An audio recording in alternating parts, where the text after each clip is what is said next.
നമസ്കാരം. ഇന്നത്തെ മാർക്കറ്റ് അപ്ഡേറ്റിലേക്ക് സ്വാഗതം. മുൻ ദിവസത്തെ നേട്ടങ്ങൾക്കു ശേഷം ഇന്ത്യൻ ഓഹരി വിപണിയിൽ ഇന്ന് കനത്ത ഇടിവ്. സാമ്പത്തിക ഓഹരിയിലെ വിൽപ്പനയും വിദേശ നിക്ഷേപകരുടെ പിന്മാറ്റവുമാണ് വിപണിയെ പ്രധാനമായും തളർത്തിയത്. രാവിലെ 10:45 സെൻസെക്സ് ഏകദേശം 400 പോയിന്റ് ഇടിഞ്ഞ് 83,136-ലും നിഫ്റ്റി 120 പോയിന്റ് നഷ്ടത്തിൽ 25,454-ലുമെത്തി. ഈ ഇടിവിന് പിന്നിലുള്ള പ്രധാന കാരണങ്ങൾ പരിശോധിക്കാം.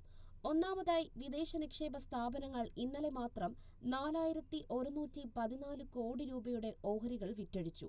ഇത് നിക്ഷേപകരുടെ ആത്മവിശ്വാസത്തെ ബാധിച്ചു. രണ്ടാമതായി, പുതിയ IPOകൾ വന്നതോടെ വിപണിയിലെ പണലഭ്യത കുറഞ്ഞു. പൈൻ ലാബ്സ്, ഫിസിക്സ് വാല തുടങ്ങിയ കമ്പനികളുടെ IPOകൾക്കായി വലിയൊരു വിഭാഗം പണം നിക്ഷേപകർ മാറ്റിവച്ചു. കൂടാതെ നിഫ്റ്റിയുടെ പ്രതിമാസ ഡെറിവേറ്റീവ് എക്സ്പയറി ദിനമായതിനാൽ വിപണിയിൽ അസ്ഥിരത വർദ്ധിച്ചു.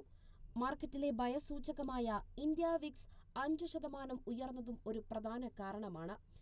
ഇന്ന് ബജാജ് ഫിനാൻസ്, ബജാജ് ഫിൻസെർവ്, ടാറ്റ മോട്ടോഴ്സ് തുടങ്ങിയ ഓഹരികൾ 7% വരെ ഇടിവ് നേരിട്ടപ്പോൾ ഭാരതി എയർടെൽ, ഭാരതി ഇലക്ട്രോണിക്സ് തുടങ്ങിയവ നേട്ടമുണ്ടാക്കി.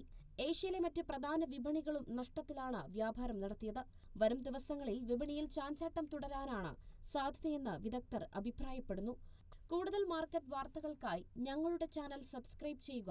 ഈ വീഡിയോ വിദ്യാഭ്യാസ ആവശ്യങ്ങൾക്ക് മാത്രമുള്ളതാണ്. നിക്ഷേപങ്ങൾ വിപണിയിലെ നഷ്ടസാധ്യതകൾക്ക് വിധേയമാണ്. നിക്ഷേപിക്കുന്നതിനു മുൻപ് ഒരു സാമ്പത്തിക ഉപദേഷ്ടാവിനെ സമീപിക്കുക.